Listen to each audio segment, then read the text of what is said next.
got to give Tulsa full credit. Thought they played great. They had the hit first mentality tonight. They kind of punched us in the mouth, and we did not respond well. And so you got to give Tulsa full credit. Coach Haith and his staff and their team, they played great. And you know, it's just one of those games where we just could never really get in a rhythm. We had 17 turnovers, which resulted in them having 22 points off of our turnovers. They got 16 offensive rebounds, which resulted in 19 second chance points. So they were the tougher team tonight, and they were the aggressor.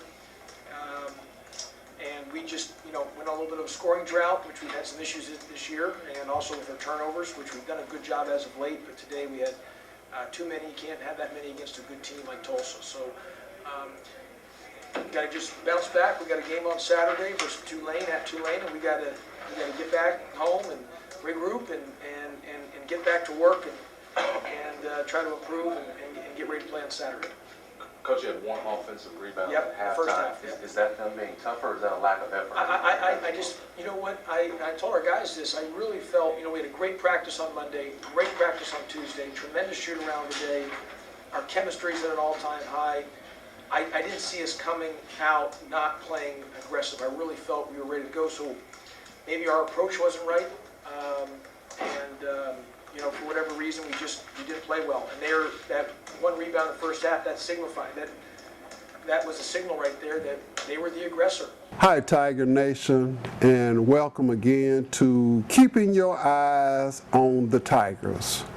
If you notice, I started this video off with Coach Passenger's news conference after his post-news conference after the game against Tulsa last night.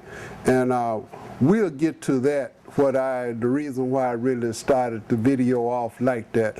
But the Tigers lost last night 73-55 to Tulsa last night.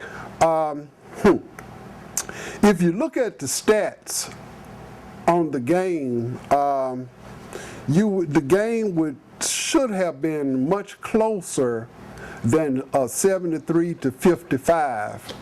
As a matter of fact, the Tigers should have won the game according to the stats. Okay, let's look at the stats. The field goals. Now, I was thinking, I've got some ladies that may be watching the video that don't understand what all of these, when I say field goals, or else I'll say from the flow or something like that. Field goals, those are all of the shots that they were taking, not the ones from the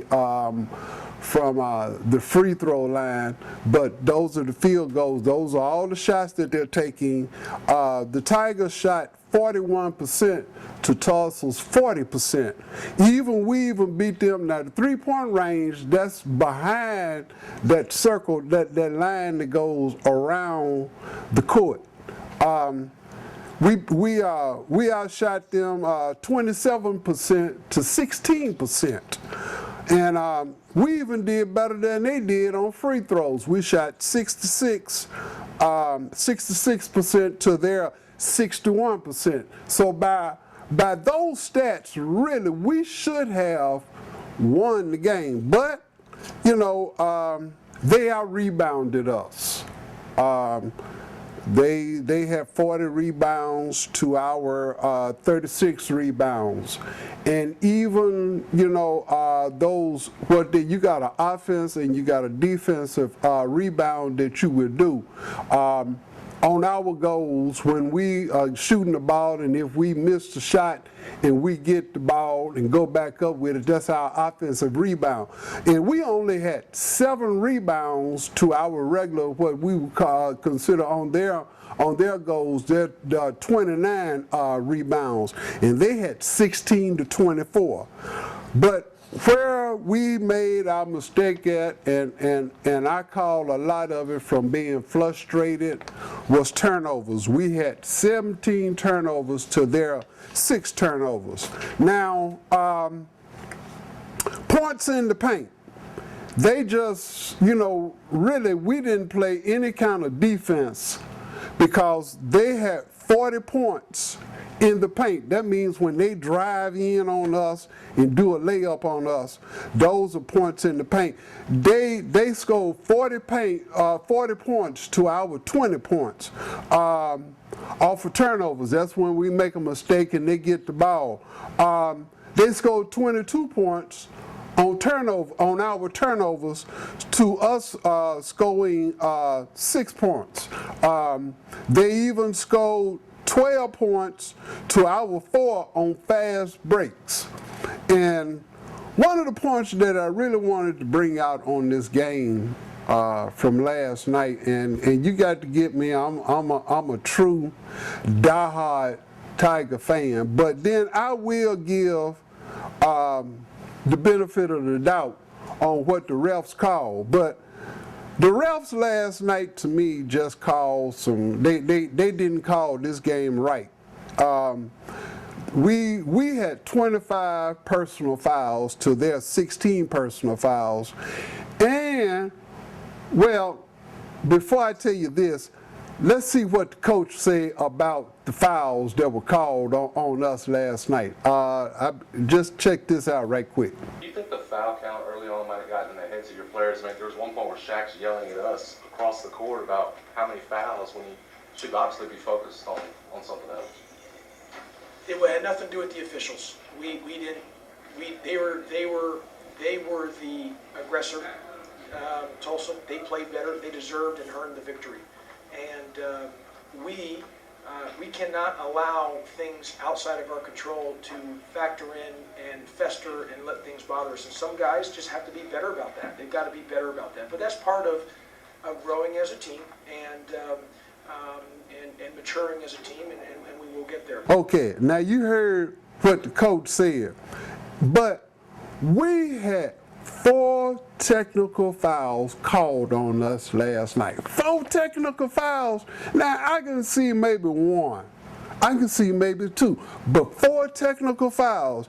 You know, as Coach was saying in the video, you know, in his conference, fouls shouldn't do anything with the way that a player is playing. I mean, you're supposed to know how to play without fouling, although the circumstances sometimes they just cause you to foul, you know, and that just happens. And you know, case in point on how fouls have affected a player's playing.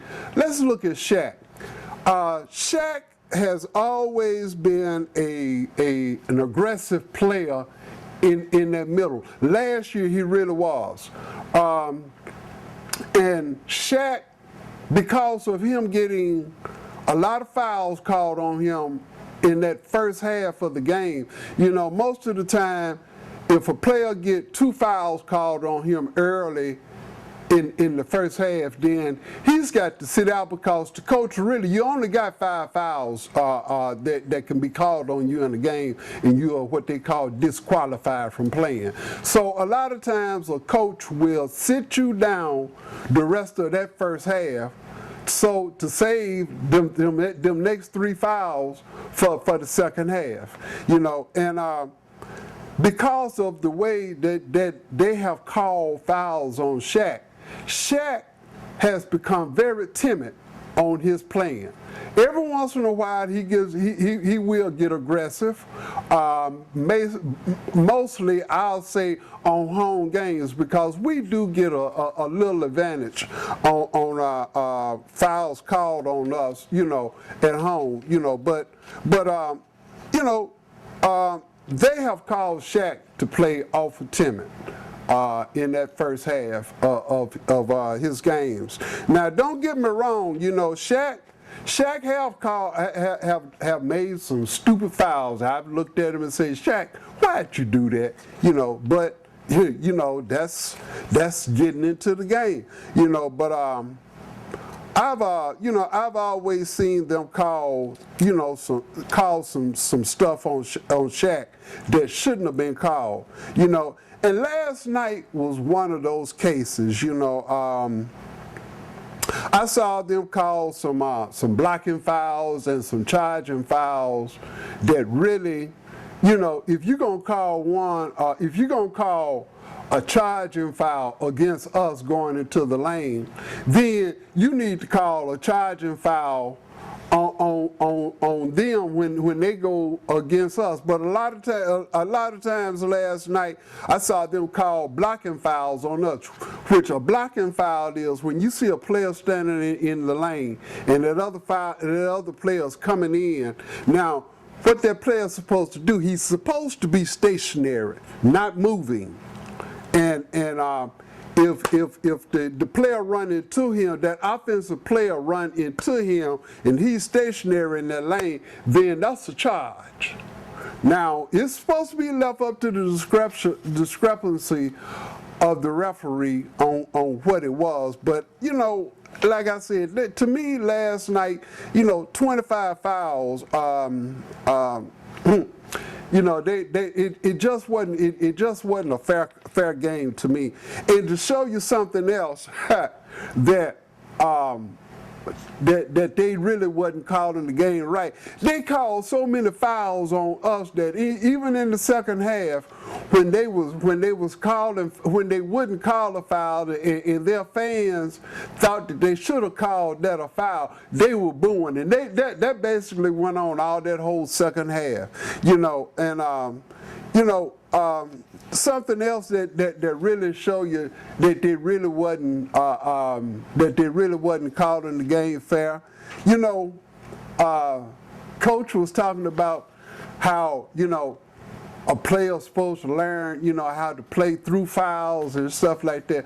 Well, they called so many fouls last night that even Coach got a technical foul called on him for arguing with the ref about a call that was done. So, you know, that's what we, you know, that game last night was just you know, but that's over with now. Tulsa, we done played Tulsa twice. But you know, as I was saying about Coach, when I started this video off, with him talking, and you know, one of the things I can remember last season when we was in our conference play, and we were getting ready to go, and we were fixing to play our first big game in the final four series of games that you play, and they had a video of Coach doing his pep talk in the locker room, and it was just sad. I mean, it was really sad. I mean, most of the times, you know, when you give a pep talk, you're supposed to be getting your team fired up to go out there and just really tear some heads off when they get out there on the floor to play. And Josh's pep talk couldn't pep up old folk. Oh, that's right, I'm kind of old my own self. Well, see, that's what I'm talking about. You know, if it didn't pep me up, you can imagine what it did, what it didn't do with those kids, you know. But it's one thing that you really got to look at. You know, I look at Josh's chemistry with those kids. You know, one of the things that you got to look at is when those kids coming from high school to college, a lot of them were superstars on their high school basketball teams. If they wasn't superstars, then they wouldn't have been looked at and got that scholarship to college. So, you know, you got a lot of these kids that's coming in there and they thinking that they all this and they all that, and you know, somebody else over here got another scholarship, or somebody been playing there for 2-3 years, you know, they all that. So, you know, these kids come in there and it's about molding these kids. It's about motivating these kids when they get to the college level. You got to learn how to turn a boy into a man. And one of the things that I look at as far as Josh is concerned, Josh just don't have that chemistry with these kids. I mean, Josh is a good recruiter. Josh is a good stats person. I mean, if you really listen to him, he's good on talking about the technical side. He can give you, about how many percentages of this and how many percentages of that was going on. But Josh just, as far as breaking these kids down and then building them back up, Josh don't have that as far as I'm concerned. And that's what I hear a lot of other people saying about the same thing. I really like Josh, but Josh has got to, I'll say Josh has got to be broke down his own self and build back up. I don't want to see him lose his job, but sometimes a coach got to be fired, and he'll get another job somewhere else. I'm quite sure of that. But anyway, that's enough on that. I love Josh. Josh has did a real good job here at the University of Memphis. But things must go on. This Saturday, I don't have the time or whatever, but we are going to Tulane. Now, Tulane has kicked our butts here at home, so now we got to go down there. And Tulane is one of our leading teams in the conference, and so we've got to be fired up and ready for them, And like I said, we are now in the heart of conference time. We are in the heart of conference time. I mean, now every game matters. I mean, February will be, next week after next, couple of days from now. And you're looking at, we got about 5 more weeks to play. So every game is counting from here out. And the Tigers have got to play hard, and they got to play smart. And we just got to roll on from here out, because it is almost tournament time. Tournament time starts the last February, the 1st of March. And as they say, March Madness is right around the corner. So, as I'm saying, I'm John Carter, and I'm keeping my eyes on them Tigers for you, because, you got to love them. And that's all I'm going to say till after this Tulane game, and I'll see you later. Bye now.